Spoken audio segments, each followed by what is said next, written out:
Emily married Ethan, so you two have nothing to do with it, right?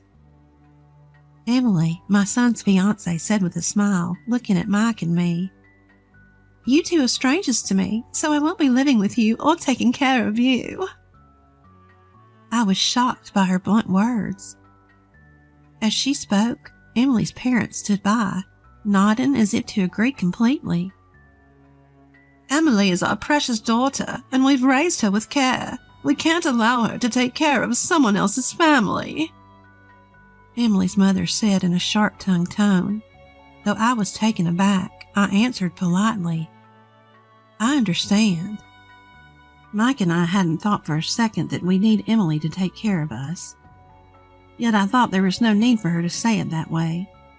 Moreover, who repeats strangers during a family introduction? I felt a little uneasy, but what Emily's true character revealed at that moment was just the beginning. My name is Michelle, and I'm 71 years old this year. My family includes my husband Mike, who is a year older at 72, and my son Ethan, who turns 42 this year. Ethan, perhaps because he's an only child, has a gentle and relaxed personality. After graduating from science graduate school, he works in research at a major manufacturer. After getting a job, he started living alone comfortably in a condominium near his company. Judging by the rather upscale condominium, it seems he's earning a decent salary. I'm not worried about that, but as a parent, I also hope he finds someone nice to settle down with. Of course, it's Ethan's choice, and I can't force him. That's when it happened. Ethan casually came home and reported, a little shyly, Actually, I'm dating someone right now. I'm thinking of getting married. I want to introduce her soon. Mike and I were surprised, as he had never shown any interest in women before. Sure enough, I must admit that I felt relieved. Well, isn't that wonderful? I said. These days, the number of single people is increasing, but if you found a good person, nothing could be better. So what's this person like? Mike and I eagerly asked Ethan. We'll be having a family introduction with her parents soon, so I'll introduce you to her then. Ethan said with a smile. Our conversation was livelier than ever with Ethan. That sounds exciting, I said nonchalantly, letting my imagination wander about who this person might be, without knowing the kind of person Ethan's partner would turn out to be. Eventually, the day of the meet and greet arrived. The location was chosen by the other parents, and it was to be an upscale fine dining restaurant. We, who weren't accustomed to such formal places, were very nervous on that day. Finally, Ethan's girlfriend and her parents arrived. Her name was Emily, 32 years old, 10 years younger than Ethan. With her charming demeanor, shiny hair, and what looked like expensive clothing, she made an impression. I'm Emily Thompson. Nice to meet you, Emily greeted crisply. Her parents, too, were dressed in high-end clothing, which made me think she must come from a well-to-do family. As it turned out, her parents run a company, and Emily works there as well. Ethan and Emily met through a mutual acquaintance, it seemed. Soon the food was served, and we talked about the wedding and other things as the family introduction went smoothly. I was thinking to myself how wonderful it was that Ethan had found a good person when something happened. Oh, but these formal meetups are so stuffy, don't you think? I told them I didn't think it was necessary. Emily suddenly said, her voice shifting. I tilted my head, confused for a moment. I just married Ethan, so you two are not related to me. Emily continued, smiling at Mike and me. You two are strangers to me, so I won't be living with you or taking care of you. I was shocked by Emily's sudden words. Emily's parents seemed to agree, nodding their heads. Emily is our precious daughter, and we can't have her taking care of someone else's family, Emily's mother declared firmly. Feeling shaken, but maintaining composure, I responded carefully. I understand. Just to be clear, we haven't discussed living together or anything like that. We don't plan on it. And we have savings for our care, so we're considering using a facility in the future. I don't think Ethan or Emily will be burdened with anything. Oh, that's good to hear. I could never change someone else's diapers or anything like that, Emily said, her face beaming. Mike and I were at a loss for words, exchanging glances. Certainly the issue of living together and caregiving can be burdensome for young people. We had already discussed that we didn't intend to rely on Ethan in the future and planned to enter a caregiving facility. Even though Emily and her parents didn't know this, I was internally frustrated by her intentionally tactless way of speaking. And after the family introduction was over on our way home, Ethan came running up to us panicked. Mom, Dad, I'm sorry about what Emily said earlier. I think she was just nervous. Maybe she said too much because of that. Ethan tried to cover for her, but all I could say was, well, it's fine, but she's a very frank child, isn't she? We had our thoughts, but Mike and I understood that people nowadays are more likely to express their opinions clearly. However, Emily's words and actions seemed to escalate from there. It appears that Ethan and Emily decided to move forward with the preparations for the wedding. I talked to Ethan on the phone briefly, and he told me that the venue was in Emily's hometown, and the dates were all set according to Emily's convenience. None of Ethan's wishes seemed to have been fulfilled. Mike, having a bit of trouble with his legs, had suggested, "Wouldn't it be better to have an accessible venue?" But it seems he was overridden by the desire for a venue with beautiful decor. Are you okay with that? I couldn't help but ask, concerned. It can't be helped. The wedding is mainly about the woman. Sorry to Daddy, though. While that was indeed true, I became a little worried as Ethan's wishes were being entirely ignored. I need to prepare for the ceremony now. I'm busy, so I'm going to hang up. As Ethan was about to end the call, I asked hurriedly, You're busy, but Emily is helping, right? Emily is busy attending bridal beauty treatments, so I'm in charge of the details. I see. I had thought not to interfere in their affairs, but something seemed off. Since they said they'd come to our house on their next day off to discuss the wedding, I thought about taking the opportunity to talk to Emily a little. I don't intend to be nagging or intrusive, but since Emily is marrying my son, I thought that if I could get to know her better, I might see her good side. And so the weekend arrived. As planned, the two of them came over to our house. After chatting for a while, Ethan and Mike went out to the porch to smoke, leaving the room. Only Emily and I were left in the living room. I thought this was a good opportunity, so I spoke to Emily with a smile. Emily, Ethan really loves hamburgers. I think he'd be delighted if you made them for him once in a while, or maybe you've already done that. When I said that, Emily opened her mouth seemingly uninterested. Is that so? I hate cooking, so I won't make it, you know.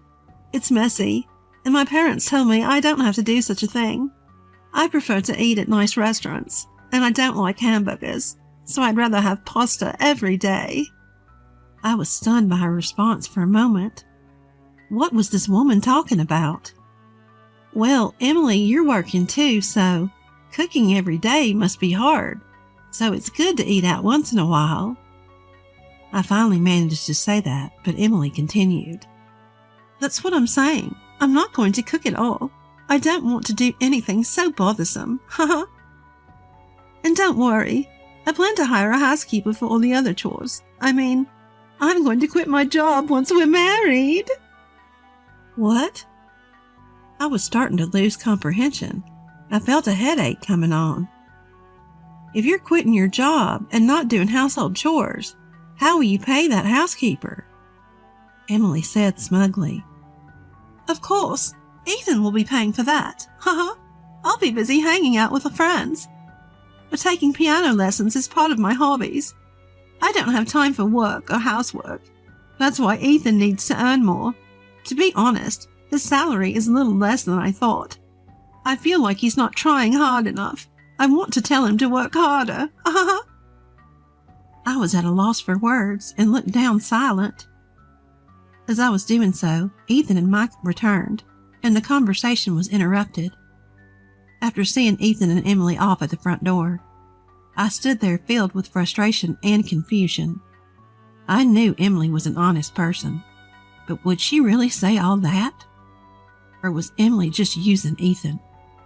Doubts rapidly spread in my mind. Mike, noticing my expression, asked me what had happened. I told him everything. Mike seemed to have the same thoughts. I thought it was odd when we met at that upscale fine dining restaurant, but saying all that, is Ethan okay? I talked to Ethan, but it seems like Emily has managed to convince him. I don't think anything we say will help. Yeah, I guess so. So we have to have Emily tell us the truth herself. What? I let a smile cross my face. A few days later, I was asked to accompany Emily to her dress fitting. Ethan had said that he couldn't go because of work, so I was called at the last minute. When I appeared, Emily predictably looked displeased. Ugh, why are you coming? Where's Ethan? Ethan got called into work. I answered, and Emily turned away, saying, That's so boring. I was already dumbfounded by Emily's childish attitude. Regaining my composure, I calmly watched Emily as she changed into various dresses. Emily was with Emily's mother, and they were exchanging opinions back and forth. Mom, what do you think of this dress design? I think the previous one was better. You're right. The shoulder line isn't quite right. They seemed to have no regard for me, continuing their conversation just between the two of them. Even when I tried to engage them in conversation, they answered curtly. Emily's attitude was getting worse and worse, I thought to myself. Moreover, it seemed that Emily had been raised incredibly overprotected. Listening to their conversation, Emily was constantly asking her mother, Mom, I can't do that. Can you do it for me? Each time, Emily's mother would simply comply, saying, Sure, sure. Considering this behavior, it made sense why she didn't cook. I can't quite let go of the previous dress. Take a picture, will you? Emily spoke to her mother, but I held up my mobile phone with a smile. I'll take the picture for you. Really, Auntie? Do you even know how to use a mobile phone? Make sure to send it to my mobile phone once you're done. Emily was consistently sharp-tongued. I took a few pictures and then sent them to Emily.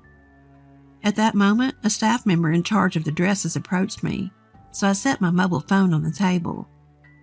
Are you the mother-in-law? This dress is now available at a more affordable price. The staff member quickly started pitching to me. I responded vaguely and brushed it off, but Emily and Emily's mother, thinking I was focused on the conversation with the staff, started talking freely. What they were saying was astonishing. Thank goodness we found a good cash cow, huh? Really, I'm glad he seems like a nice person. Yeah, he's a plain and unimpressive guy, but he has a decent income. His income and education are his only redeeming qualities. With that unfashionable appearance, if he couldn't marry me, he'd be single for life. His only worth is to spoil me after all. Emily, you shouldn't speak so bluntly, even if he's a stranger.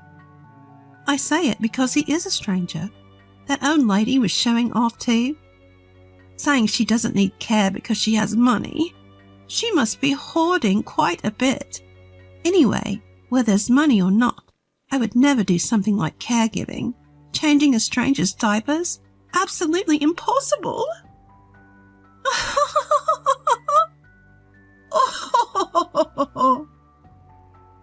As Emily laughed saying that, Emily's mother also started laughing.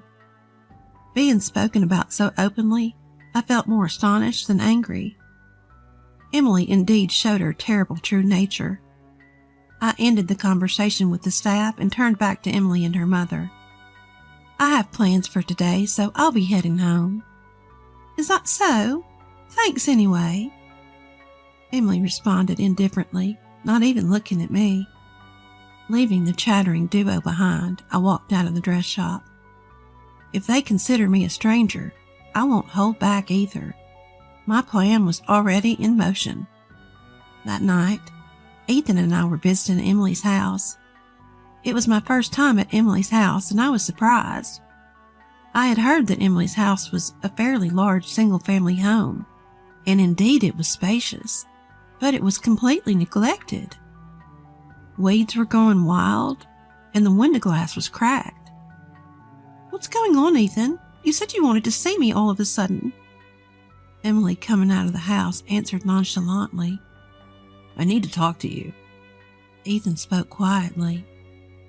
Ugh, it's late, and this is a hassle. Let's do it tomorrow. I really need to talk to you. It's important.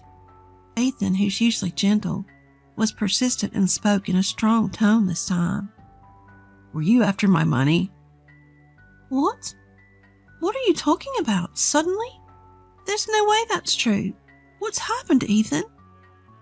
Emily started to panic. I didn't think it was true either, but then I heard this. Ethan said that and took out my mobile phone. He pressed the play button on the recording app. Then Emily and Emily's mother's voices were heard. As Emily listened, her face turned pale. Yes, I had recorded their conversation while matching today's outfits. I played it for Ethan after we got back home. I explained it to Ethan myself at first, but he didn't believe me. However, when he heard the certain proof of their conversation, he seemed shocked. I felt sorry for him, but I thought this was the only way to wake him up. The conversation played. They were bad-mouthing Ethan, calling him a money tree and worse. This is some kind of mistake, Emily stammered. Don't make excuses. Emily's shoulders trembled at Ethan's sudden anger. I was surprised too. I had never seen the unusually mild-mannered Ethan so angry. I'm shocked that you thought of me that way. Even when you did whatever you wanted, I tried to bear it, because I wanted to do my best to meet your wishes. But you never had any affection for me. I can't marry someone like that. The engagement is off. I'll cancel the wedding. Ethan stated firmly, and Emily fell silent. Then, just when I thought she had been quieted, she turned on us, glaring. If you found out, it can't be helped. But since you're the one calling off the wedding, you'll pay the cancellation fee and the compensation for breaking the engagement too. Ethan exclaimed. What? She was a greedy, outrageous woman. However, I calmly told her, Do you think you're in a position to say something like that? Aren't you the one at a disadvantage?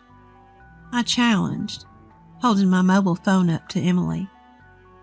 This audio recording is evidence. You clearly stated that you're after my son for his money. You know what will happen if this gets out, right? My words sent Emily into a panic. Wait a minute. Mother-in-law. Mother-in-law? There's no reason for you to call me that. You're just a stranger in the end, aren't you? I laughed at Emily, who was at a loss for words. As you wish. I'll treat you as a stranger forever. I held back on speaking my mind because I thought you would become Ethan's wife. But if you're a stranger, I can say whatever I want. You're a money-hungry, useless woman. Ethan deserves better than someone like you. Emily's face turned bright red, whether from anger or embarrassment, and she trembled violently. Eventually, sensing something was amiss from our exchange, Emily's parents hurried over to us. What's going on here? I responded with a smile to Emily's mother, who asked with a composed face. This marriage is all. It seems your daughter was referring to my son as a cash cow. We'll be billing you for the compensation for the broken engagement and the cancellation fee for the venue. Emily's parents turned pale at my words and began to stammer excuses. But I had said all I needed to say, and we had no more business in this house. Let's go, I urged Ethan, preparing to leave Emily's house. But before we left, I turned back to her parents and added one more thing. Oh, by the way, it seems you've been neglecting the care of your home. It's unbearable to look at. Perhaps you should focus on that instead of expensive clothing. With those final words, Emily and her parents were left speechless. Without looking back, we briskly left Emily's house behind. After that, Ethan and I quickly sought legal representation and demanded compensation from Emily's family. It was for the compensation of the broken engagement and the cancellation fee for the wedding venue. In such cases, disputes often arise, hinging on he said, she said. But thanks to the recorded evidence, the process went smoothly. We won the case, and Emily's family was burdened with debt. Later on, we heard that Emily's parents' company had already gone bankrupt. They used to be wealthy, living in a large house with a housekeeper and enjoying a carefree lifestyle. But a few years ago, with the economy taking a downturn, her father's company went under. They had been struggling financially, as could be seen from the condition of their dilapidated house. Yet Emily's family couldn't give up their flashy lifestyle. Even after going bankrupt, they kept up appearances, pretending to run a business, and never stopped wearing expensive items. Emily seemed to have hardly worked at all. After her parents' company went under, working outside the home was never an option for her. She tirelessly sought someone who could lavish her with luxuries on her parents' behalf, running around introducing herself to various people in search of a partner. She claimed to be a company president and played the part of a refined lady with her whole family. But her true nature was seen through by Ethan, her finally found partner, and the engagement was called off. After that, she approached various men, but her true identity was always discovered, and now it seems no one wants to associate with her. Ethan heard rumors from acquaintances about how the whole family was in dire straits. As for Ethan's life afterwards, after a few years, he met a wonderful person, and they married right away. She's an honest, kind, and loving woman. With her, there's nothing to worry about, he thinks. Even though a lot has happened, I'm truly glad that Ethan has found happiness. Every time I see Ethan's calm smile, both Mike and I feel a sense of joy.